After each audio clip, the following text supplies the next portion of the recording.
Okey, Assalamualaikum warahmatullahi wabarakatuh dan selamat pagi pada murid-murid tahun 1 SK Kampung Kota. Hari ini kelas sains kita, kita sambung topik tentang penyerapan air, dengan tajuk kecil seterusnya iaitu keupayaan objek menyerap air. Kamu boleh buka buku teks kamu muka surat 74. Hari itu kita dah tengok dah. Kita boleh kelaskan objek pada kumpulan yang objek boleh menyerap air, objek tidak boleh menyerap air. Yang objek tidak boleh menyerap air ni kita panggil dia sebagai objek kalis air lah. Jadi yang ini kita nak tengok keupayaan antara objek-objek yang boleh menyerap air ni. Nak tengok siapa yang lebih berupaya menyerap air lebih banyak. Kita tengok perbualan kawan kita dua orang ni. Kertas menyerap air. Kain juga menyerap air. Kertas dengan kain menyerap air. Dua objek ni menyerap air. Tengok apa kawan kita cakap. Seorang ni cakap apa? Tetapi objek yang manakah menyerap air lebih banyak? Kawan kita ni nak tahu mana yang serap lebih banyak air, kain ke kertas? Jadi kita boleh buat uji kaji ringkas ini. Jom kita tengok. Mari uji ni. Tajuknya apa? Bahan yang menyerap air lebih banyak. Bahan yang menyerap lebih banyak. Kita nak tengok mana satu yang menyerap lebih banyak. Alat dan bahan yang diperlukan, sebatang lidi. Kemudian perlukan gam. Kemudian air berwarna. Tak kisahlah air warna apa pun, tapi nampak berwarna lah. Kalau kamu nak buat air sirap pun boleh. Kemudian kita ada 3 jenis bahan menyerap air, iaitu kain, surat khabar dan juga tisu dapur. Ada 3 jenis. Semuanya menyerap air, tapi 3 objek yang berbeza. Kemudian apa nak buat? Kita tengok sini. Langkah-langkah yang pertama. Nombor 1. Potong surat khabar, tisu dapur dan kain mengikut saiz yang sama. Nampak tak? Dia sama panjang, sama lebar, sama besar. Nombor 2. Ni kalau kat sekolah kita boleh buat ni kan. Kalau kat rumah pun kamu boleh buat sendiri yang ni. Nombor 2. Lekatkan potongan objek pada sebatang lidi. Itu rupanya guna gam tadi. Nak dilekatkan pada lidi. Kenapa nak lekat pada lidi? Supaya ketiga-tiga bahan ini boleh digantung dengan kedudukan yang sama tinggi. Sama-sama tinggi, tak sengit. Kita tengok nombor 3.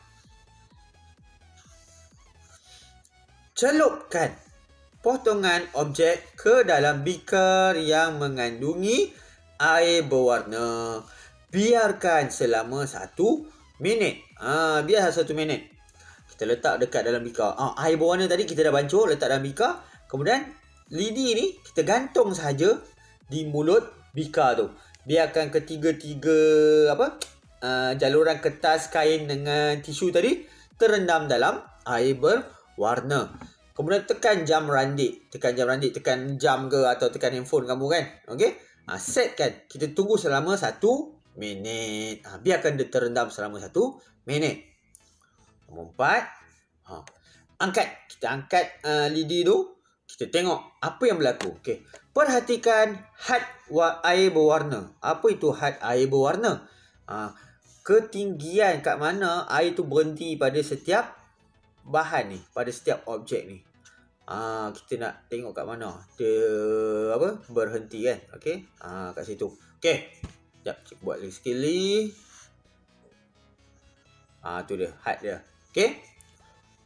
Perhatikan had air berwarna yang diserap oleh ketiga-tiga objek. Kita nampak situ. Yang paling kiri ni kertas. Yang sini? Tengah-tengah ni tadi apa? Kita tengok balik. Tengah-tengah tu adalah tisu. Tengah-tengah adalah tisu dapur. Yang paling kanan adalah kain. Jom kita tengok lagi sekali. Ini had dia. Ini had dia. Ini had dia. Sini surat khabar S. Alamak, tak nampak. Surat khabar. Tengah ni tisu. Paling kanan adalah kain. Kita tengok situ. Ada perbezaan ketinggian had berwarna. Kita had berwarna. Kalau kita nampak kat sini, siapa paling tinggi? Had air berwarna mana yang paling tinggi? Pada tisu. Sudah tinggi naik dia. Had air berwarna mana yang paling rendah? Kita nampak kat situ adalah surat khabar. Okey. Yang kain tu dia tengah-tengah. Okey. Had air berwarna dia tengah-tengah. Okey. Soalan. Tengok situ. Sekejap saya betulkan.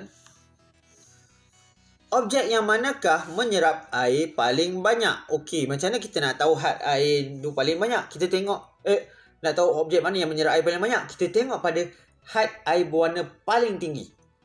Tadi kita dah nampak yang paling tinggi siapa? Tisu. Okey?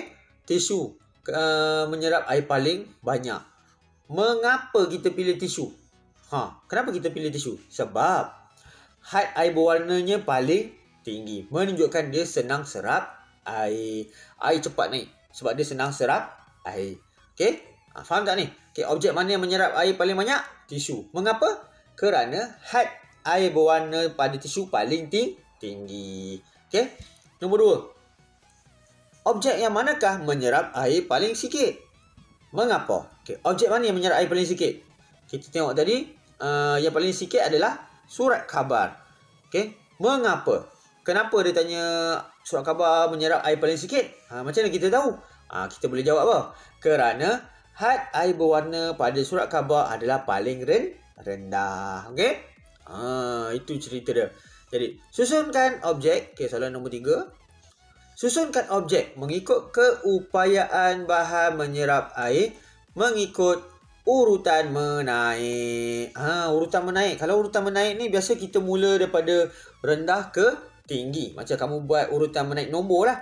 Nombor 1, lepas nombor 1, nombor 2, lepas nombor 2, nombor 3. Semakin meningkat. Jadi kat sini kita nak susun macam mana? Nak mula pada had air paling rendah ke had air paling tinggi? Kita mula had air berwarna paling rendah. Siapa serap air paling rendah? Siapa serap had air berwarna dia paling rendah? Surat khabar. Okey. Kemudian siapa? Kita koma. Okey. Lepas surat khabar, siapa yang tengah-tengah? Yang tak yang seterusnya. Kain. Okey. Kemudian yang paling tinggi sekali had air berwarnanya siapa? Tisu. Kat situ kita dah dapat jawab soalan nombor 3. Kita dah susun mengikut urutan menaik. Ambil yang paling sedikit menyerap air sehingga yang paling banyak menyerap air. Okey? Tengok kotak biru ni apa yang dinyatakan. Okey, nombor 1. Tisu dapur ialah objek yang menyerap air paling tinggi. Sebab itulah kalau dekat dapur, mak kamu akan beli tisu dapur. Sebab apa? Senang untuk nak buat lap. Dia senang menyerap air. Bayangkan kalau mak kamu gunakan surat khabar nak lap air dekat pinggan ke apa. Boleh tak? Tak boleh. Dia lambat nak kering. Jadi kena gunakan tisu dapur. Sebab dia mudah menyerap air. Nombor 2. Kertas surat khabar ialah objek yang menyerap air paling rendah. Itu cikgu cakap tadi.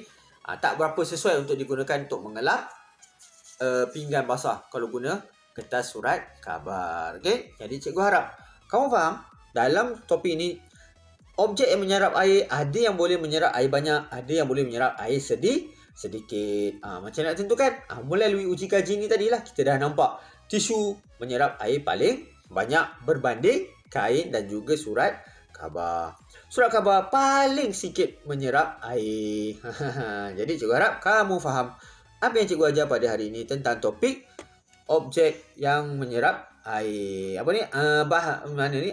Keupayaan objek menyerap air. Okey? Jadi cikgu harap kamu faham. Kita akan sambung pelajaran kita pada masa akan datang. Assalamualaikum warahmatullahi wabarakatuh. Bye.